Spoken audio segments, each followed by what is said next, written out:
Pois bem, agora o item 59 do material didático, entre os temas que estão sendo debatidos entre os protestantes, está a questão da Santa Ceia, que é importante.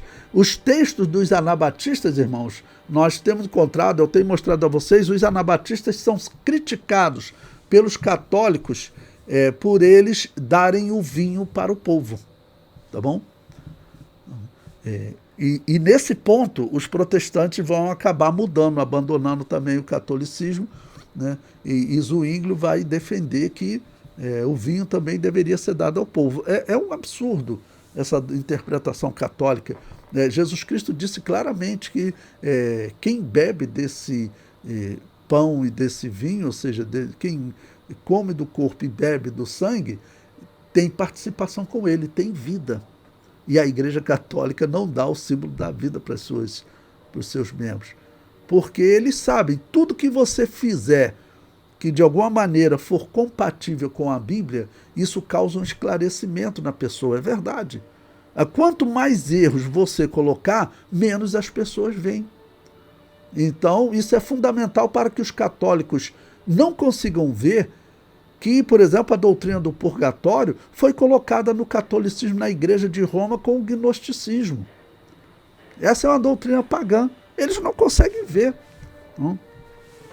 Mas esse tópico, então, vai falar sobre a Santa Ceia. Tá ok? O comentário diz, 1529 da era cristã, Zwinglio e Lutero se desentenderam quanto à interpretação da Santa Ceia. Zwinglio defendia a Santa Ceia como memorial. Certamente foi uma influência dos anabatistas, que sempre defenderam isso.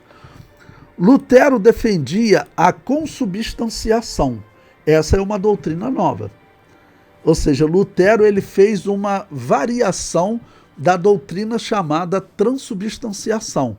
A transubstanciação católica dizia que o pão se tornava carne de Jesus de fato, e que o vinho se tornava sangue de Jesus de fato. Não, só o padre bebia, mas se tornava sangue de fato. Okay? E já Lutero desenvolveu essa consubstanciação.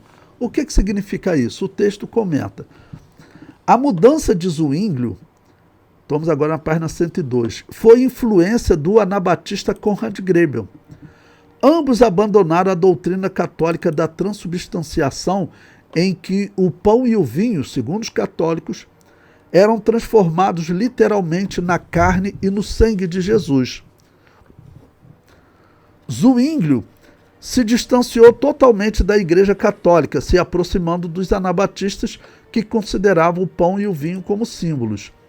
Lutero inventou um novo conceito chamado consubstanciação, onde o pão era transformado, mas mantinha a sua essência de trigo, sem sabor de carne. Bom, vou explicar isso aqui para vocês. Veja, Lutero, na verdade, ele cria uma variação da heresia católica, não são duas heresias, não, para explicar o inexplicável. Porque quando o católico colocava a hóstia na boca, as pessoas acabavam sentindo, não teve transformação, eu estou sentindo o gosto de trigo. É o mesmo pão que eu como, né, no dia a dia. E aí o padre falava, não, mudou sim, você é que ainda não está com a fé em dia. Tá bom? Aí ele tinha que ficar lá esperando tal, ok?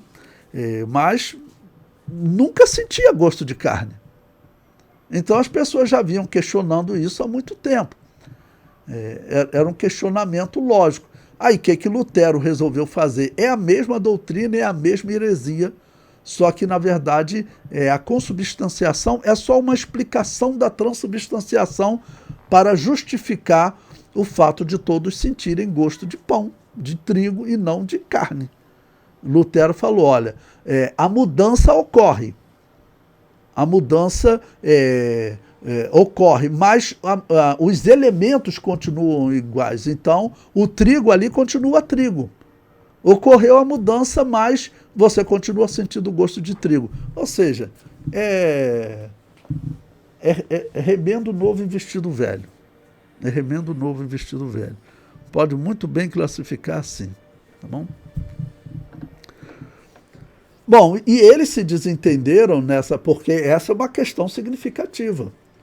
Surgiu uma grande diferença entre Lutero e Zwinglio.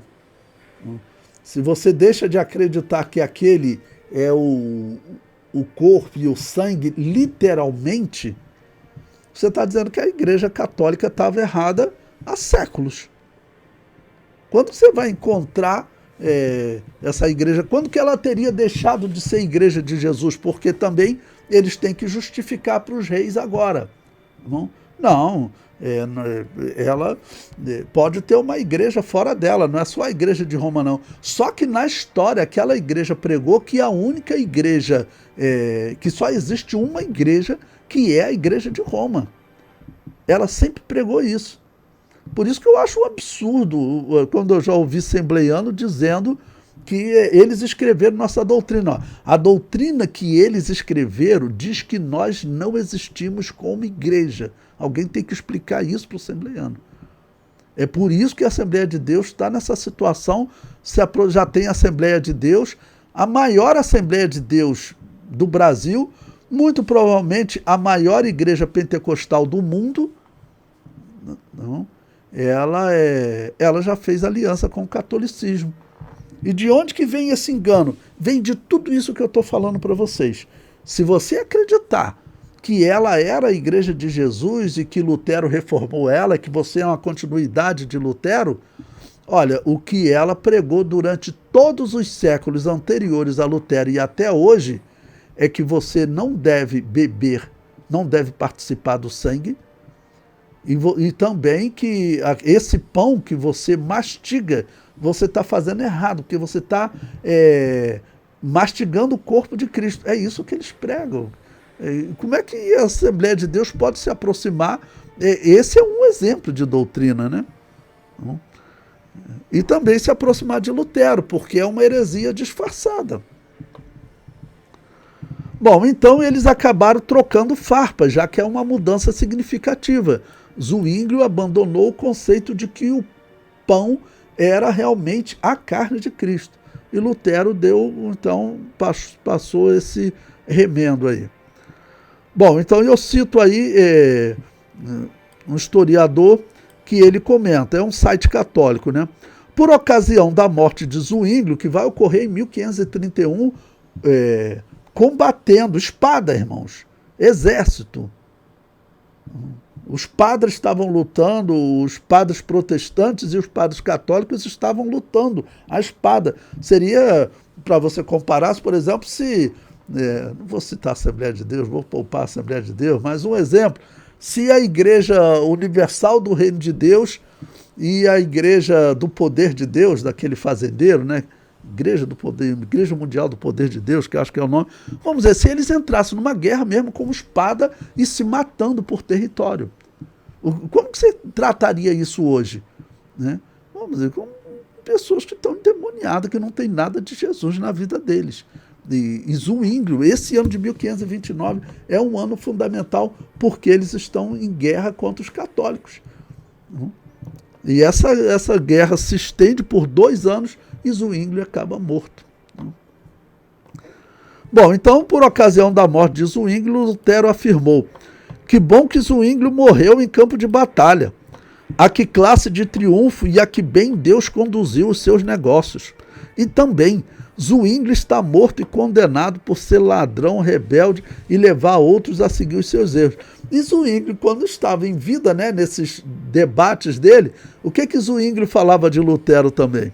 Ele falava, aí o site comenta, Zwinglio não ficou atrás e dizia acerca de Lutero: o demônio apoderou-se de Lutero de tal modo que até nos faz crer que o possui por completo. Quando é visto entre os seus seguidores, parece realmente que uma legião de demônios o possui. Lutero tinha falado coisas horríveis, né? Para reagir contra os camponeses que estavam pedindo menores impostos. Era para ele falar para os príncipes alemães, diminui os impostos aí dos camponeses. Vamos fazer o seguinte, vocês agora que são luteranos, vamos dizer, diminuir os impostos aqui na Alemanha, nada. para tentar negociar com os camponeses. Ele mandou o exército para matar. Os camponeses estavam passando necessidade, estavam passando fome. Entendeu? Estavam passando fome. Bom, também Zwingli deixou uma importante obra intitulada As 67 Teses, ou ainda As 67 Conclusões, que ele defende o que eu estou passando para vocês aqui agora, né?